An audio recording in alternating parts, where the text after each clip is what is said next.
Hi, this is Afiba, and today we are continuing with our discussion on SEN, Special Educational Needs. And we said in our previous video that persons with special educational needs are learners that need extra help and extra attention because they have learning difficulties. They are able, but then they will need an extra hand to help them succeed. So we don't use disabilities for them. We don't use disabilities for them because we believe and we know, and studies have shown that they are able to do exceedingly and abundantly. So today we are discussing some examples of SEN. So let's look at first dyslexia and dysgraphia. So when you say dyslexia means it simply refers to learners that find it difficult to mention certain words and omit some letters from certain words or omit some words from sentences, and sometimes they are unable to mention certain sounds. So they have a lot of traits. So sometimes they are unable to mention certain sounds in words. So let's say for instance they want to mention cat, they won't mention the cat. They will omit the T and say cat and leave the T out. Sometimes they mention at and leave the k out of it, and they find it difficult blending sounds into words.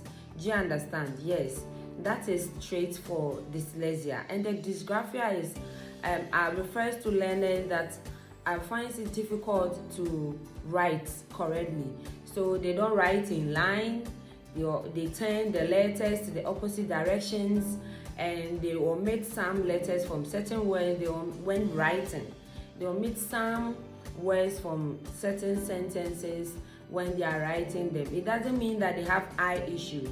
They don't have eye issue. There's difference. So you can't diagnose a child like that probably they have eye issues and they can't see, or you bring them forward and sometimes they have challenges. They have dysgraphia, and you can't just diagnose them with the first mistake. Yes, you don't do that. And then let's go to dyscalculia, which is learners that find working with numbers difficult and will need extra help in helping them get to the top. We're helping them work the equations and the multiplications and additions and all of that. And then we talk about the ADHD and ADD case, the hyperactive learners who have challenges with attention and sitting at a place to listen to instructions. So these learners are examples of SEN.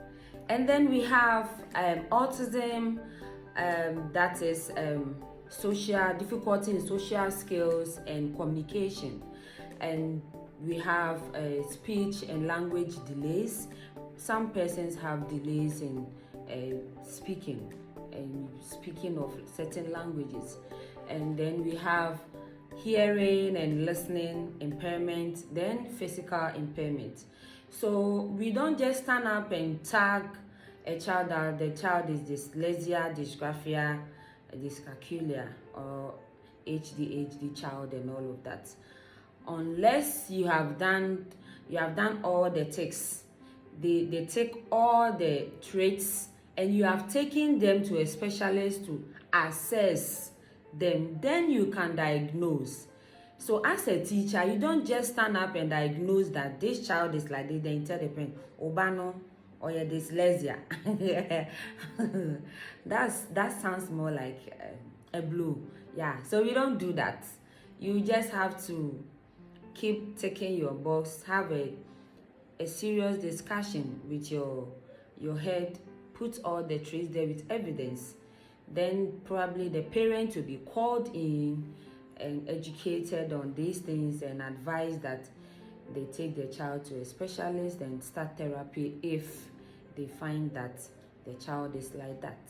So this is it, and we end our discussion here. In our next video, probably we'll talk more about dyslexia, especially dyslexia, dysgraphia, dyscalculia, and ways we can help these learners. Thank you. Bye.